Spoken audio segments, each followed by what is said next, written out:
Olá, pessoal! Hoje vamos falar de Jesus Cristo, o maior herói que já existiu na Terra, o leão da tribo de Judá. Jesus quase foi assassinado antes de ter a chance de viver. Seus pais judeus tiveram que fugir para salvar suas vidas com seu filho logo depois que Jesus nasceu na cidade de Belém. O rei Herodes, que governava a Judéia, soube da notícia de que o Messias tinha nascido. Sentindo-se ameaçado, o impiedoso governante ordenou o massacre de todas as crianças do sexo masculino com menos de 2 anos de idade que viviam nas proximidades de Belém. Depois do nascimento de Jesus e das visitas dos pastores próximos e dos sábios do Oriente, José e Maria ouviram a terrível notícia. Eles foram avisados por um anjo para fugir com seu bebê para o Egito. Então Jesus, o Filho de Deus, começou sua vida como refugiado em uma terra estranha. Seus pais permaneceram no Egito até que um anjo lhes disse que Herodes estava morto e que era seguro para eles voltarem. José e Maria tiveram outro susto quando Jesus tinha 12 anos de idade.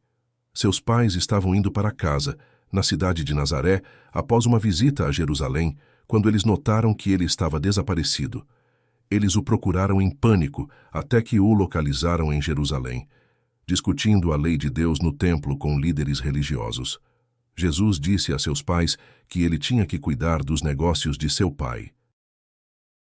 Muitos anos depois, quando Jesus tinha 31 anos, ele procurou seu primo, João, para batizá-lo.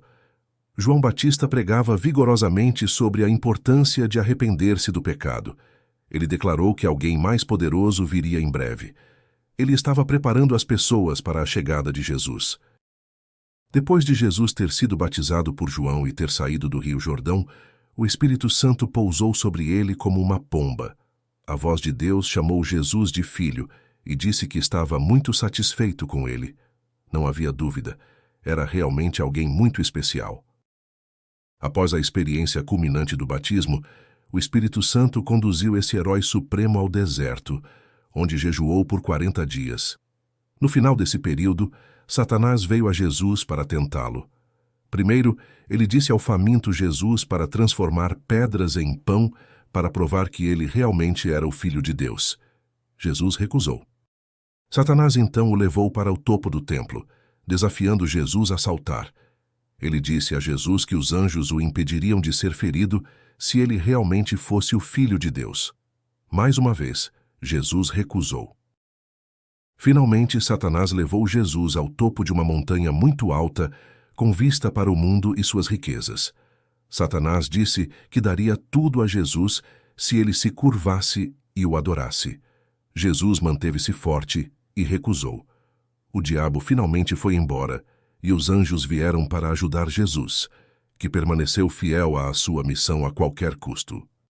Depois de sobreviver à experiência no deserto, chegou a hora do ministério público de Jesus. Jesus tinha o poder de fazer qualquer coisa, mas ele escolheu começar este novo capítulo fazendo um grande favor para sua mãe. Estavam num casamento em Caná, quando o vinho acabou. Jesus transformou a água dos jarros em vinho para todos os convidados. Jesus recrutou um círculo interno de 12 discípulos que ele treinaria para a missão extremamente perigosa de compartilhar a palavra de Deus com o mundo. Ele também começou a pregar e realizar milagres. Jesus restaurou a saúde dos enfermos e ressuscitou seu amigo Lázaro dos mortos. Foi um momento incrível, e sua mensagem e notoriedade se espalharam como um incêndio. Seus ensinamentos eram diferentes de tudo que as pessoas já haviam ouvido antes. Ele falou a verdade por meio de parábolas e outras ilustrações simples que até mesmo uma criança poderia entender. Por falar em crianças, ele as amava e especificamente reservava tempo para conversar com eles. Jesus mostrou o amor de Deus. Ele falou do reino de seu Pai. Este era um reino celestial, não um reino que derrubaria poderes terrestres como os conquistadores romanos da Judéia. Muitos dos discípulos eram pescadores sem instrução. Todos tinham peculiaridades. O Pedro era um falador com um temperamento explosivo. Tomé era um cético cuja falta de fé o impedia. Judas iria trair Jesus. Todos tinham problemas de ego.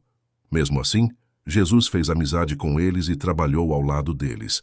Esses 12 homens se tornaram seus ajudantes e companheiros aqui na terra. Esses seguidores imperfeitos, com exceção de Judas, que se matou depois de trair Jesus, continuariam a fazer um trabalho incrível depois que Jesus voltasse para o céu. Eles seriam perseguidos, presos e executados por sua fé. Mas também serviriam como testemunhas poderosas do poder de Jesus e chamariam as pessoas para aceitar seu amor.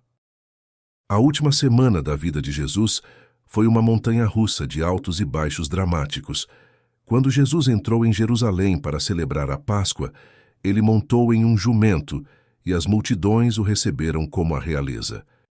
Ele chocou seus discípulos ao assumir o papel de servo, lavando seus pés durante o que veio a ser conhecido como a última ceia. Jesus serviu pão e suco de uva como emblemas de seu corpo e sangue. Ele instruiu seus discípulos a comer e beber em memória dele. Desde então, os cristãos têm celebrado esse costume por meio da prática da comunhão, um memorial a esse herói e seu sacrifício final pela humanidade. Um momento trágico lançou uma sombra sobre a última ceia. Jesus sabia que Judas estava prestes a traí-lo, então voltou-se para Judas e disse-lhe para ir e fazer o que tinha que fazer rapidamente. Logo depois, Jesus foi preso no jardim do Getsêmani. Judas havia conduzido os captores direto para Jesus. Jesus então suportou o tratamento injusto e terrível de Caifás, o sumo sacerdote judeu e governador romano, Pôncio Pilatos, que literalmente lavou as mãos diante da multidão, embora não pudesse achar em Jesus nenhuma falha. Jesus foi condenado à morte devido à pressão dos líderes religiosos, que se sentiram ameaçados por sua mensagem e popularidade. Os soldados romanos o pregaram na cruz na sexta-feira, em frente a uma multidão zombeteira e seus seguidores arrasados. Enquanto estava pendurado para morrer na cruz, este herói bíblico pensou em sua mãe que estava em agonia. Ao ver seu discípulo João, Jesus disse a Maria: "Mãe, este é o seu filho", e a João: "Esta é sua mãe". 2 ladrões também foram crucificados com Jesus. Um era hostil a Jesus, o outro protestou, dizendo que, ao contrário dos dois, Jesus não havia feito nada de errado. Ele então se voltou para Jesus, pedindo para ser lembrado quando Jesus viesse ao seu reino. Jesus prometeu ao ladrão que estaria com ele no paraíso. Durante seus momentos finais na cruz, Jesus sentiu a dor aguda da separação total de Deus. Ele gritou: "Eloi, Eloi, lama sabachthani", que significa: meu Deus, por que me desamparaste?" Finalmente, ele clamou: "Está consumado", e morreu. Jesus foi enterrado na sexta-feira. Um judeu rico, José de Arimateia, enterrou o corpo de Jesus no seu próprio túmulo. O corpo de Jesus estava lá desde sexta-feira e durante o sábado, mas algo surpreendente aconteceu no dia seguinte. Na manhã de domingo, os guardas que estavam posicionados perto do túmulo ficaram petrificados e fugiram do local quando um anjo rolou a lápide e Jesus ressuscitou dos mortos. Ele venceu a morte. A primeira pessoa a ver Jesus vivo foi Maria Madalena, uma mulher leal que ele salvou de um passado difícil. Jesus então apareceu a seus discípulos e muitos outros antes de ser levado ao céu. Quando Cristo morreu na cruz do Calvário, abriu-se um caminho novo e vivo, destinado tanto aos judeus quanto aos gentios. Os anjos se alegraram quando o Salvador exclamou: "Está consumado." João 19:30. O grande plano da redenção havia sido cumprido. Através de uma vida de obediência, os filhos de Adão poderiam finalmente ser exaltados à presença de Deus. Satanás havia sido derrotado e sabia que seu reino estava perdido. Essa foi a nossa história de hoje. Se inscreva e ative as notificações para manter sua espiritualidade a cada dia.